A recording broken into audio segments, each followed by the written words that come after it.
Hello साथियों, नमस्कार। Kumar official YouTube channel पर आप सभी लोग का स्वागत है।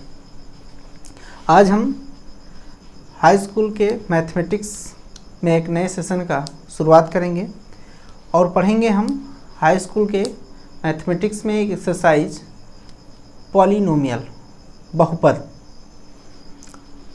आज हम लोग सीखेंगे बहुपद क्या है और बहुपद की घात क्या है, बहुपद के प्रकार क्या हैं और बहुपद के शून्यक हम कैसे ज्ञात करते हैं।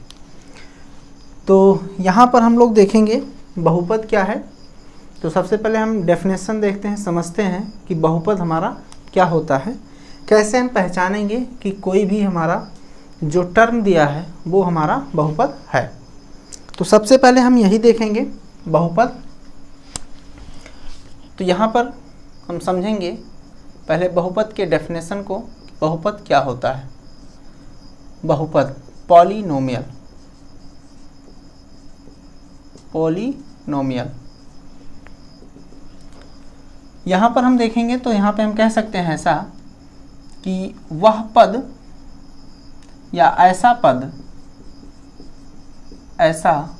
पद जो a0 a1x plus a2x square plus a3x cube plus dot dot an minus 1 x power n minus 1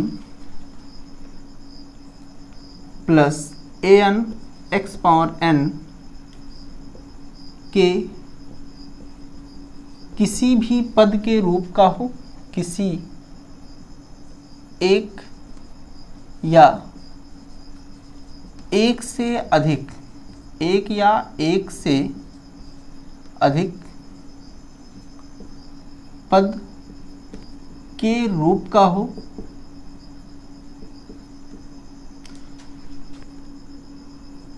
और जहां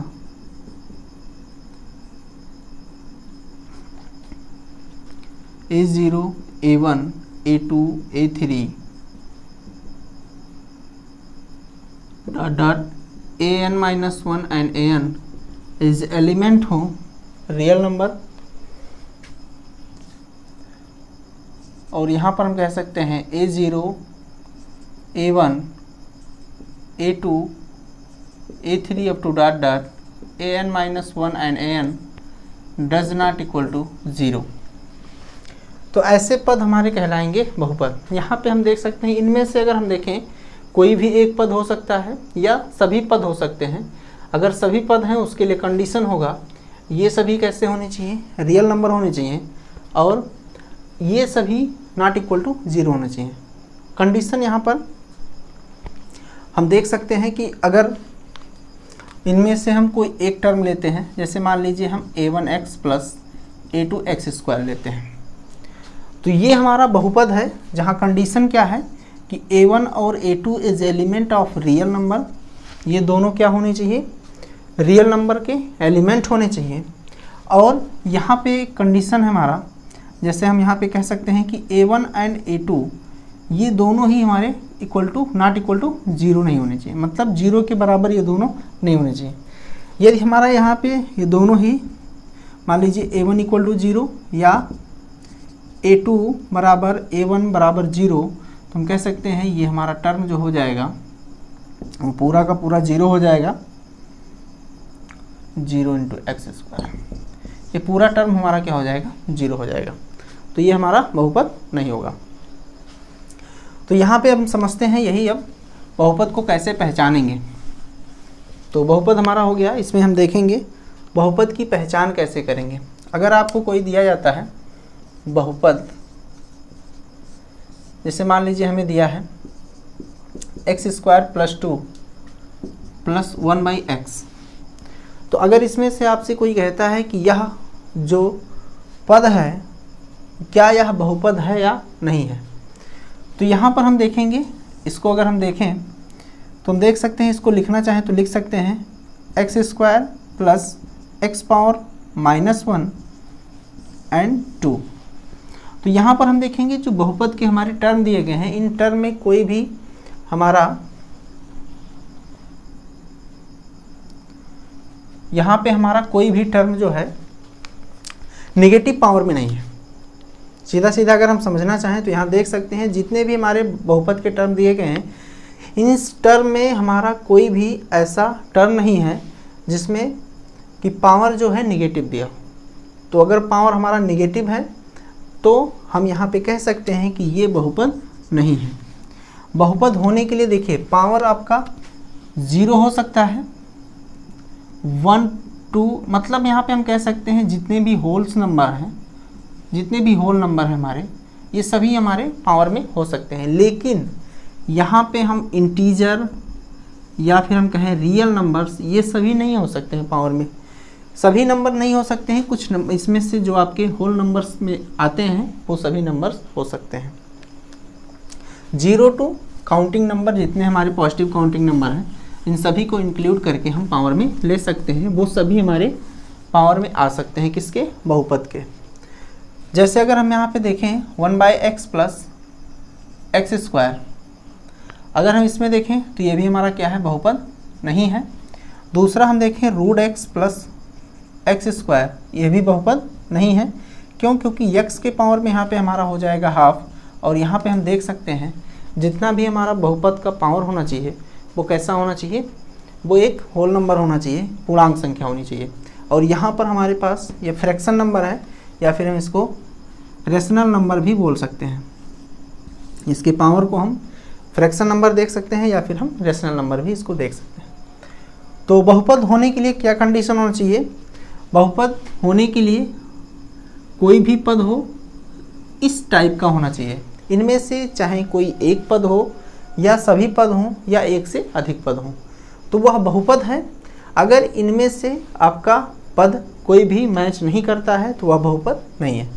जैसे t plus √t plus 3t √t, ये हमारे पास t प्लस, यहाँ पे हम देख सकते हैं t power 1/2 plus 3t power 3/2, तो ये भी हमारा क्या है? बहुपद नहीं है। बहुपद होने के लिए पावर क्या होना चाहिए? होल नंबर्स होना चाहिए। इसके बाद हम देखेंगे बहुपद की घात। क्या होता है बहुपद की घात? तो यहाँ पे हम समझते हैं बहुपद की घात। बहुपद की घात इंडेक्स ऑफ पॉलिनोमियल। तो यहाँ पर हम देखेंगे किसी बहुपद का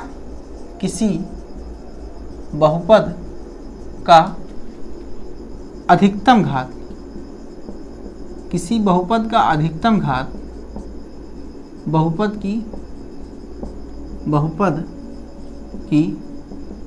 घात कहलाती है।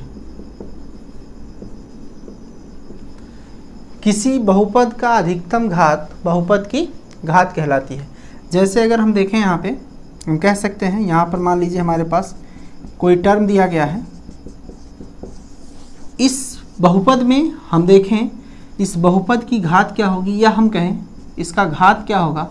तो इस बहुपद में जो सबसे मैक्सिमम घात होगा, जैसे कि यहाँ पे हम देख सकते हैं सबसे मैक्सिमम घात क्या है?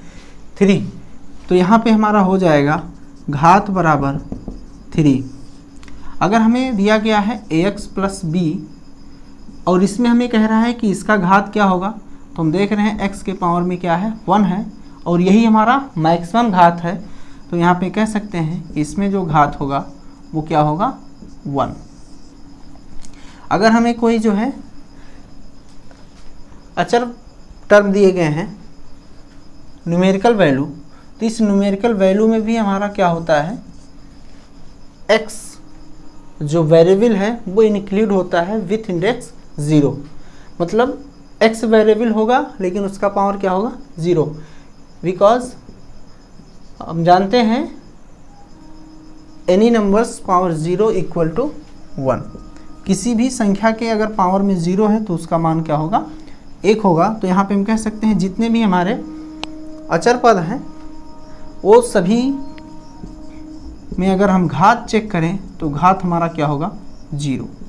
जितने भी हमारे अचर पद हैं उन सब के घात क्या होगा 0। अगर हम यहाँ पर देखें, मान लीजिए 3x³ plus 2x² plus 8 power 10 minus 10 x power minus 12, sorry x power 12। तो यहाँ पर अगर हमें घात चेक करना है तो घात हम यहाँ पे देख सकते हैं मैक्सिमम घात कितना है 12। तो यही हमारा क्या हो जाएगा बहुपद की घात। अगर यहाँ पर मान लीजिए सपोज करते हैं हम कोई टर्म दिया है यहाँ पे x power minus 2 x plus 2 और आपसे कोई कहे कि यह इसमें बहुपद की घात बताइए, तो इसमें हम बहुपद की घात नहीं बता सकते हैं क्योंकि यह हमारा जो है टर्म बहुपद ही नहीं है, बहुपद ही नहीं है। जब हमारा जो टर्म दिया गया है अगर वो बहुपद है तभी हम उसमें बहुपद की घात बताएंगे, अन्यथा नहीं बताएंगे। तो हम लोग देख रहे हैं बहुपद की घात। इसके बाद हम देखेंगे बहुपद के प्रकार। तो बहुपद का प्रकार कैसे हम यहाँ पे देखते हैं। बेसिकली हमें 3 प्रकार यहाँ पे बहुपद दिखाए जाते हैं, बताए जाते हैं। एक आपका होता है रैखिक बहुपद, दूसरा हमारा होता है द्विघात बहुपद और तीसरा हमारे पास है त्रिघात बहुपद। लीनियर पॉलिनोमियल, क्वाड्रेटिक पॉलिनोमियल और क्यूबिक पॉलिनोमियल। तो देखेंगे यहाँ पे हम बहुपद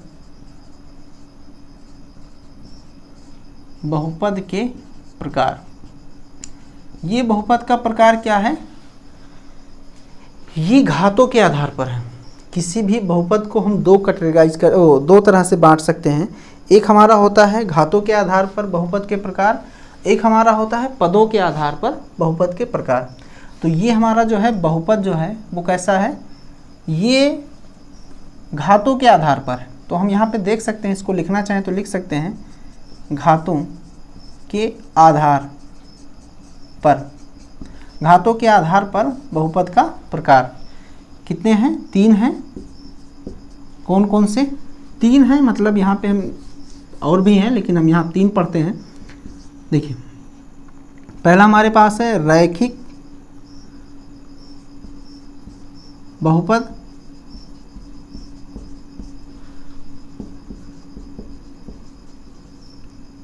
लीनियर पॉलिनोमियल। दूसरा हमारे पास है द्विघात बहुपद,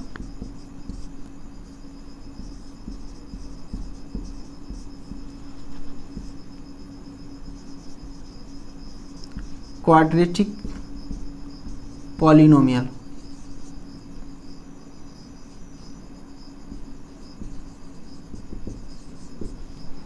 थर्ड हमारे पास है त्रिघात बहुपद। ये हमारे पास क्यूबिक पॉलिनोमियल।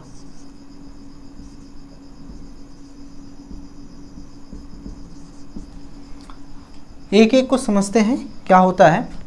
अगर हम यहाँ पर देखें जो रैखिक बहुपद है, रैखिक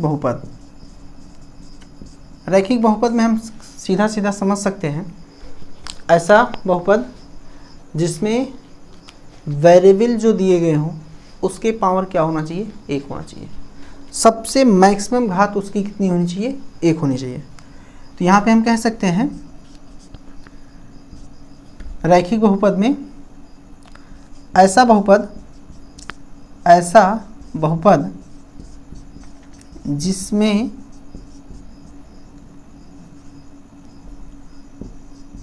चर की अधिकतम घात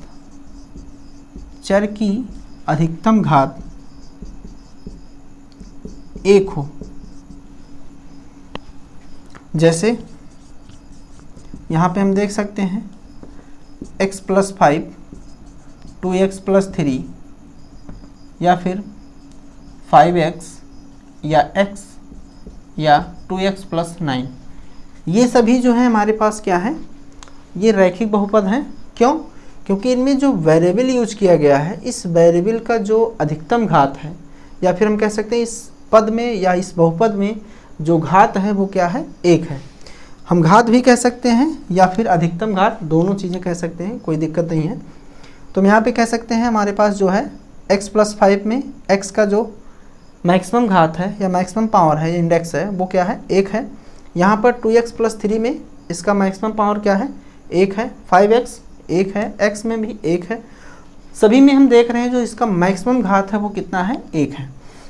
और इसका जो जनरल फार्मूला बनता है जिसको हम कहते हैं व्यापक समीकरण, वो व्यापक समीकरण को लिखते हैं ax+v, सॉरी नॉट इक्वेशन, हम अभी पढ़ रहे हैं जो बहुपद, समीकरण नहीं पढ़ रहे। दोनों में डिफरेंस होता है समीकरण और बहुपद में, तो अभी हम यहाँ पे पढ़ रहे हैं बहुपद। तो व्यापक बहुपद जो हमारा होगा रैखिक व्यापक, x का जो रैखिक बहुपद का जो व्यापक हमें टर्म दिया जाता है वो हमें मिलता है क्या, ax+b। यहाँ पे हम कंडीशन लगाते हैं कि ab जो है element of real number, but यहाँ पे हम कह सकते हैं a does not equal to 0। यहाँ पे यदि हम कंडीशन लगाते हैं कि यदि a इक्वल टू 0, देन हम यहाँ पे कह सकते हैं 0 multiplied by x+b it will be return as 0+b, या हम इसको लिख सकते हैं क्या, b, जो कि हमारा क्या होगा, एक अचर पद है जिसका अधिकतम घात क्या है, जिसका अधिकतम घात 0। जबकि हमें रैखिक बहुपद में अधिकतम घात क्या होनी चाहिए, रैखिक बहुपद में अधिकतम घात कितना होना चाहिए, 1 होना चाहिए। तो किसी भी बहुपद का रैखिक होने के लिए जो कंडीशन है वो यही है कि उसका अधिकतम घात कितना होना चाहिए, 1 होना चाहिए। रैखिक बहुपद क्या है, ऐसा बहुपद जिसमें चर की अधिकतम घात 1 हो, रैखिक बहुपद कहलाता है। तो यहाँ पे इसका जनरल फार्मूला जो है हम देख सकते हैं क्या है, ax+b। इसके बाद हम देखेंगे द्विघात बहुपद।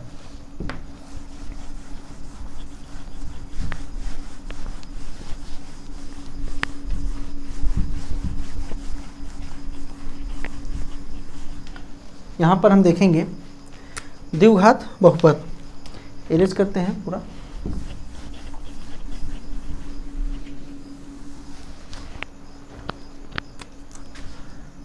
द्विघात बहुपद,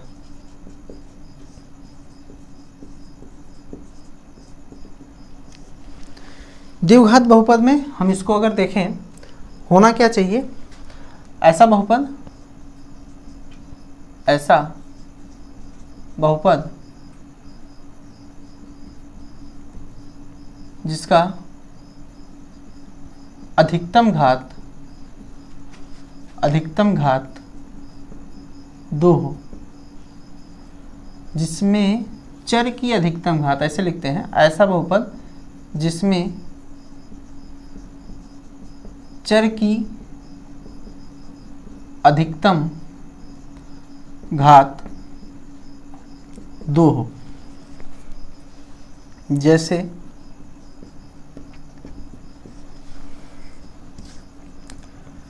x² + 5 या 2x² - 3x + 5 या -5x² - 2, या हम इसको लिख सकते हैं x² या 10x²। ये जितने भी हमारे टर्म लिए गए हैं या जितने भी यहाँ पे बहुपद हैं, ये इन सभी बहुपद में अगर हम देखें तो इसका जो अधिकतम घात होगा वो कितना होगा, 2। इसका भी, सॉरी यहाँ पे 2 होना चाहिए। इसका भी अधिकतम घात कितना है, 2। इसमें भी इसका भी अधिकतम घात कितना है, 2। सभी में जो है अधिकतम घात इसमें क्या है, वो 2 है। तो अगर अधिकतम घात हमारा क्या है, वो 2 है, तो ये हमारा जो बहुपद होगा या क्या होगा, द्विघात बहुपद। हमारा टर्म कुछ भी हो सकता है, 1 टर्म हो, 2 टर्म हो, 3 टर्म हो, इससे ज़्यादा तो नहीं हो सकते हैं। द्विघात हाँ द्विघात बहुपद में 3 टर्म हो सकते हैं, 3 से ज़्यादा नहीं हो सकते हैं। मिनिमम हमारा 1 टर्म हो सकता है, मैक्सिमम 3 हो सकता है। तो यहाँ पे हम देख सकते हैं टर्म हमारा यहाँ पे मायने नहीं रखता, जो भी होना चाहिए वो क्या होना चाहिए, पावर, घात। तो इसमें जो मैक्सिमम पावर होनी चाहिए द्विघात बहुपद में वो कितनी होनी चाहिए, 2। तो यहाँ पे इसका जो जनरल फार्मूला है वो होता है ax² plus vx plus c। ये इसका क्या है, व्यापक टर्म है। यहाँ पर हम देखेंगे कंडीशन लगाते हैं, यहाँ पे जो ABC है is element of real number and यहाँ पर हम कहेंगे कि a does not equal to 0। ठीक है, coefficient of x² does not equal to 0। यहाँ पे हम कह सकते हैं जो x² है उसका जो गुणांक दिया गया है a, वह 0 के इक्वल नहीं हो सकता है। ये हम कंडीशन लगाते हैं, यदि मान लीजिए कि a इक्वल टू 0, तब हम कह सकते हैं कि 0 into x² plus vx plus c, और ये टर्म हमारा 0 हो जाएगा तो 0 प्लस vx प्लस c या vx प्लस c। तो हम यहाँ पे इसको कह सकते हैं कि ये जो फॉर्म है ये एक रैखिक बहुपद का है, ये एक कैसा है, रैखिक बहुपद का है, ना कि हमारा द्विघात बहुपद का। कैसा है, ये हमारा रैखिक बहुपद हो जाएगा, ना कि द्विघात बहुपद। द्विघात बहुपद होने के लिए जो हमारा बेसिक कंडीशन होना चाहिए वो यही होना चाहिए, जो हमें वेरिएबल यूज किया गया है, जो वेरिएबल दिया गया है, जो चर दिया गया है, उसका अधिकतम घात कितना होना चाहिए, 2 होना चाहिए। अधिकतम घात 2 होना चाहिए। और वहाँ पे हम कह सकते हैं जो स्क्वायर टर्म वाला चर है उसका जो कोफिशिएंट होना चाहिए वो भी 0 नहीं होना चाहिए। अगर हम बेसिक टर्म में देखें इसमें, तो इसका जो जनरल फार्मूला है इसमें। इसके बाद हम देखेंगे त्रिघात बहुपद। तो त्रिघात बहुपद में ऐसा बहुपद जिसका अधिकतम चर की घात क्या होनी चाहिए, 3। यहाँ पे हम देखेंगे ऐसा त्रिघात बहुपद, त्रिघात बहुपद, ऐसा बहुपद, ऐसा बहुपद जिसमें चर की अधिकतम घात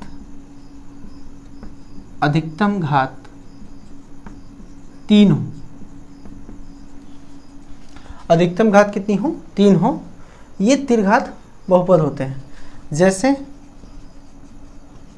यहाँ पे हम देख सकते हैं -x³ plus x² plus x plus 1, या x³ प्लस 1, या x³ प्लस 2x, या x³ प्लस x², या हम इसको सिंगल पावर में देख सकते हैं 3x³, सॉरी सिंगल टर्म में 3x।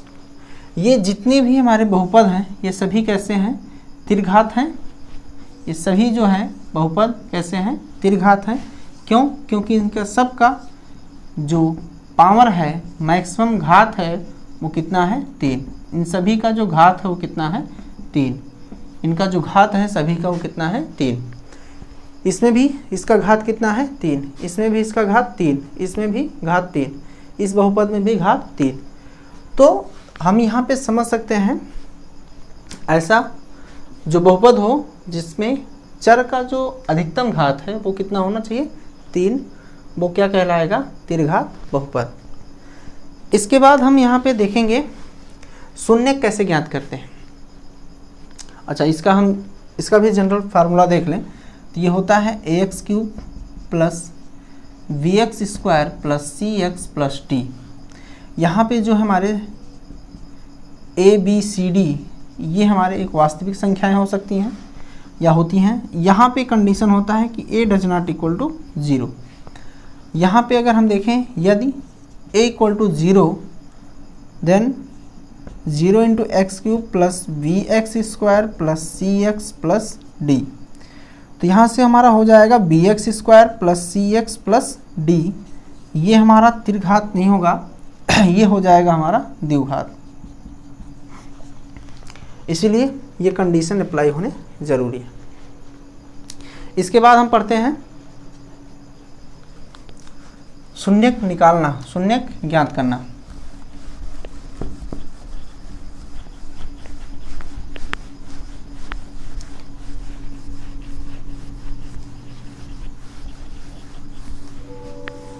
देखिए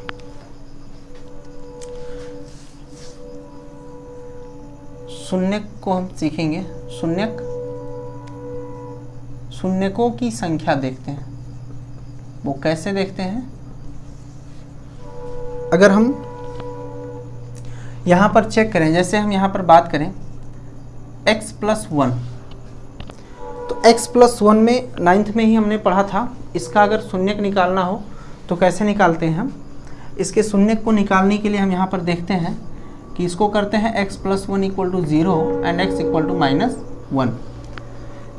तो यहाँ पे जो x बराबर -1 आया है, ये -1 जो होगा x+1 का शून्यक है। क्या है? शून्यक। एक टर्म यहाँ पर और हम देख सकते हैं, अगर हम इसको सीधा सीधा समझें, जो रैखिक बहुपद हैं, रैखिक बहुपद, इसमें जो हमारा होता है चर का अधिकतम घात 1 है, इसलिए अगर हम इसमें देखें तो शून्यक की संख्या जो होगी वो भी क्या होगी? 1। अगर हम द्विघात बहुपद में देखें, द्विघात बहुपद में x² + 2, ये हमारा जो होता है इसमें अधिकतम घात 2 है, तो इसका शून्यक भी क्या हमारा होगा? 2। जितना अधिकतम घात जिस भी बहुपद का दिया जाएगा, उस बहुपद में उतनी ही संख्या में शून्यक होंगे। अगर हम यहाँ पे देखते हैं, कोई बहुपद हमें दिया गया है x³ + 3x² + 2x + 5, इसमें जो हमारा होगा शून्यक वो होगा 3 शून्यक। शून्यकों की संख्या कितनी होगी? 3। रैखिक बहुपद में शून्यक की संख्या 1, द्विघात बहुपद में शून्यक की संख्या 2 और त्रिघात बहुपद में शून्यक की संख्या 3। इसके बाद अगर हम देखें, ग्राफ में हमें दिया जाता है और ग्राफ के मेथड से अगर हम देखें तो कितने शून्यक कैसे प्राप्त होते हैं या शून्यकों को कैसे हम काउंट करते हैं। तो जैसे हमें दिया जाएगा, मान लीजिए कोई बहुपद है y = px के टर्म में, और इसके लिए ग्राफ रिप्रेजेंट है कुछ इस तरीके से। तो सबसे पहले हम यहाँ पर देखेंगे ये जो कंडीशन है वो क्या दिया गया है। ये जो हमें एक बहुपद दिया है y, वो किसके टर्म में है? x के टर्म में है। अगर x के टर्म में हमें दिया गया है बहुपद, तो हम देखेंगे कि x एक्सिस को यह कर्व जो है कितने जगह पर कट कर रहा है। ये देखिए, ये x एक्सिस को कितने जगह पर ये कट करता है। तो जितने जगह पर ये कट कर रहा है या उसको स्पर्श करता है, वही इसका क्या होगा? शून्यक। तो इस ग्राफ में जो इसमें शून्यक होंगे वो कितने होंगे? 3। अगर सपोज करिए ये टर्म हमारा बदल जाए, मान लीजिए इसके अकॉर्डिंग हमें नहीं चेक करना है, हमें चेक करना है x = py। अब ये हमारा जो है बहुपद का जो बहुपद है वो उसका बहुपद का टर्म बदल गया, मतलब वेरिएबल यहाँ पे चेंज हो गया। अब यहाँ पे क्या है? y के टर्म में बहुपद दिया है, यहाँ पे x के टर्म में था, अभी यहाँ y के टर्म में है। तो अब यहाँ पर हम देखेंगे कि जो कर्व हमारा है वो y एक्सिस को कितने प्लेस पर काट रहा है या कितने जगह पर कट कर रहा है। तो ये हमारा एक जगह पे, तो इसमें शून्यक क्या होगा? इसमें शून्यक 1 होगा। तो कोई भी ग्राफ दिया हो, हमें यहाँ पे समझना है ये वाला टर्म, अगर हमें ये ऐसे y = अगर हमें px गिवन है, तो हम यहाँ पे कह सकते हैं कि ये जो हमारा बहुपद होगा वो x के टर्म में होगा। तो x एक्सिस को, जो ग्राफ में कर्व है वो x एक्सिस को जितने प्लेस पर कट करेगा वही उसके शून्यक की संख्या होगी।